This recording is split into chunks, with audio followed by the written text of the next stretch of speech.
Hey guys, welcome back to our second to last video for the year, which is on the age of Jackson. We're going to take a look at three or four really important events that occurred during his administration that really symbolize his Jeffersonian values and his belief in very limited government. And the first one is it's called the nullification crisis.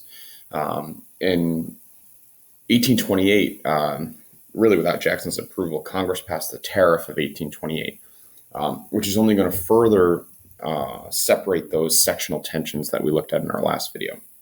The South called it the Tariff of Abominations from your vocab because they felt that it only helped New England and the industrial North far more than the South. So in opposition to this, Jackson's vice president, John C. Calhoun, writes the South Carolina Exposition and Protest. Now remember, this is the second time a vice president has written something in opposition to a federal decision. Remember, Thomas Jefferson already did this. And he reasserted Jefferson's idea of nullification. And the vice president threatened to not pay tariffs and openly secede from the Union. Obviously, very different ideas now from what the vice president does. And if you look at the political cartoon on the right, this is a much later cartoon. But building to the Civil War, you see, like I told you in our last video, nullification is really the basis for this, the idea of states' rights. And again, this is a Thomas Jefferson proposed idea, and this is going to be the basis of the pyramid that really leads to the explosion of the Civil War. And to further this debate, following Calhoun's publishing, there's a 9-day long debate in the Senate between Daniel Webster, who really represents the North, and Senator Robert Hayne of South Carolina, John C. Calhoun's home state, over whether or not nullification is constitutional. And Webster ended the 9th day with a really famous and long speech, and the now famous line, "Liberty and union, now and forever, one and inseparable," meaning that you cannot have one without the other. You cannot have liberty and disunion, as you see at the very top of this political cartoon. You need both together. So Jackson really remained silent on the nullification issue because he really wanted to stay out of it. And you can see here that what the tariff was going to do to trade, right? You can see the funeral procession that's being walked down the streets as it's going to its grave, that this is going to kill free trade for the South.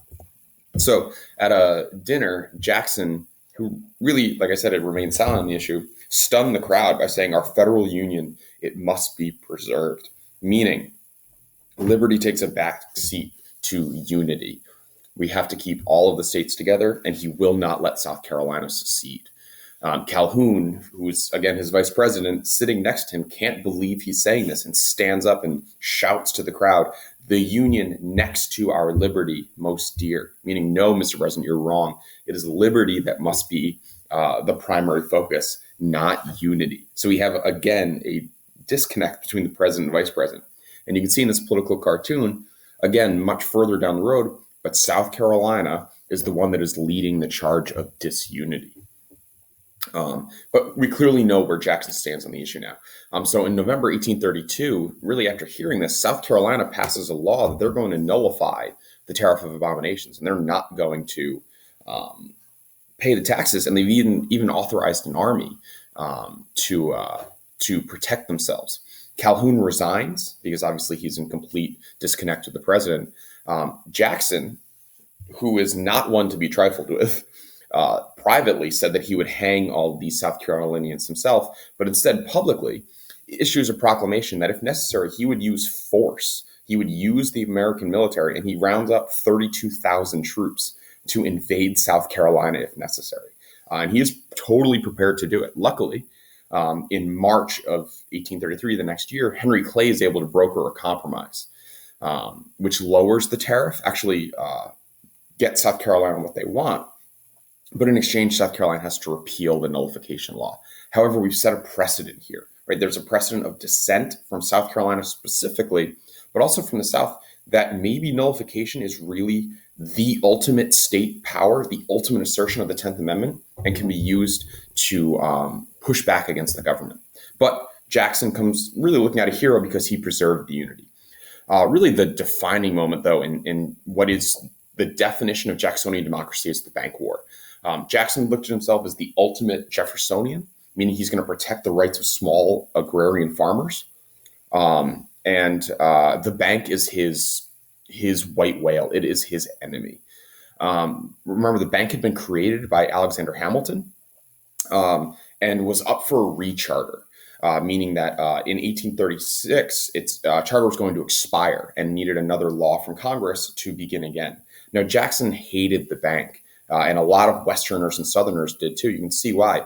59 members of Congress owed over $350,000 to the bank itself. So clearly, there's a real conflict of interest here. Senator Daniel Webster was on the board of the bank, was its chief legal counsel, and was borrowing money from it. So, of course, you have these senators and representatives who are going to want the bank to be rechartered so they can continue to borrow money.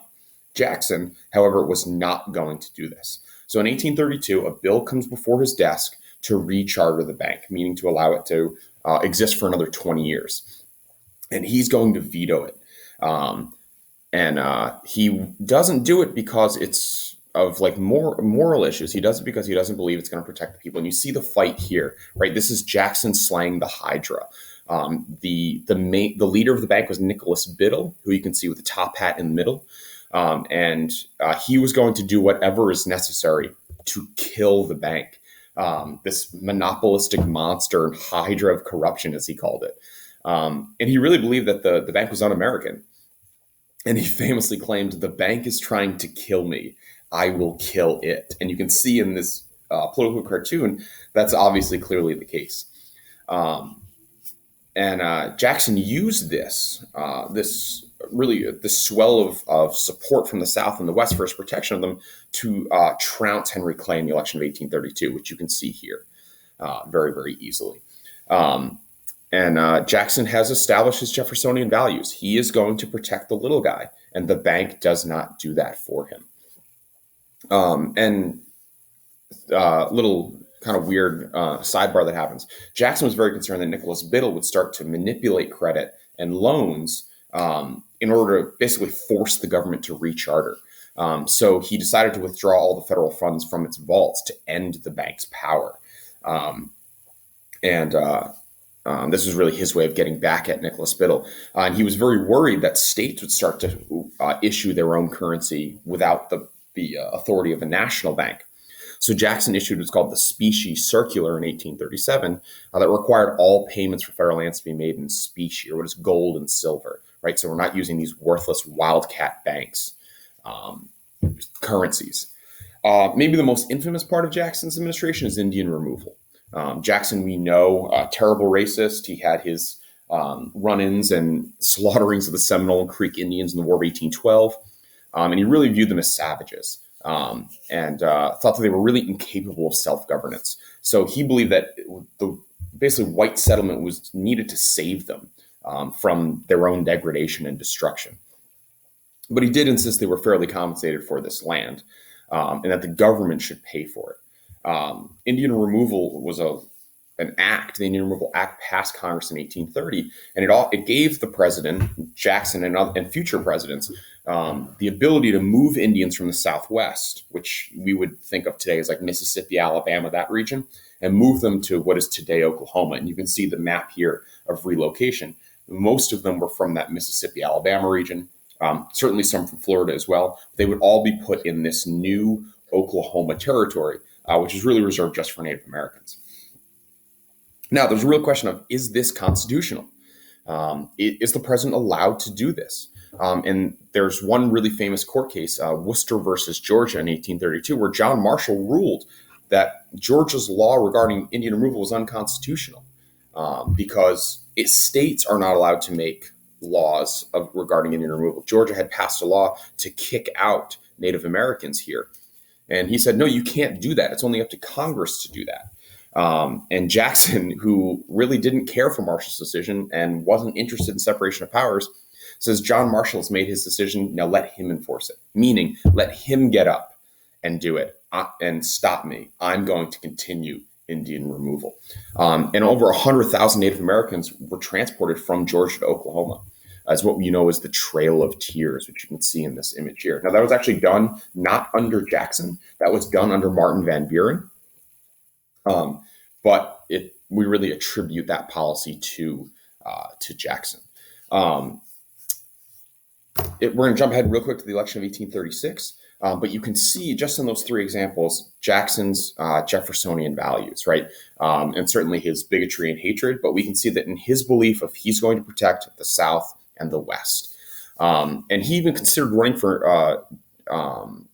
a third term in 1836, but decided to step aside and really handpicked his successor. And he said, Martin Van Buren, you're going to be the next president. And you can see him here. Aside from having like a mean set of sideburns, he's really the only one that's really his only claim to fame. And he was the first vice president to be directly elected president, following John Adams, obviously. And really nothing notable happens at all. There's actually an economic panic that occurs in 1837 as a result of Jackson's killing of the bank. And Jackson really left him with an economic mess. But that was up to Van Buren to decide. We're going to stop here. Our next video will be all about Manifest Destiny and Westward Expansion.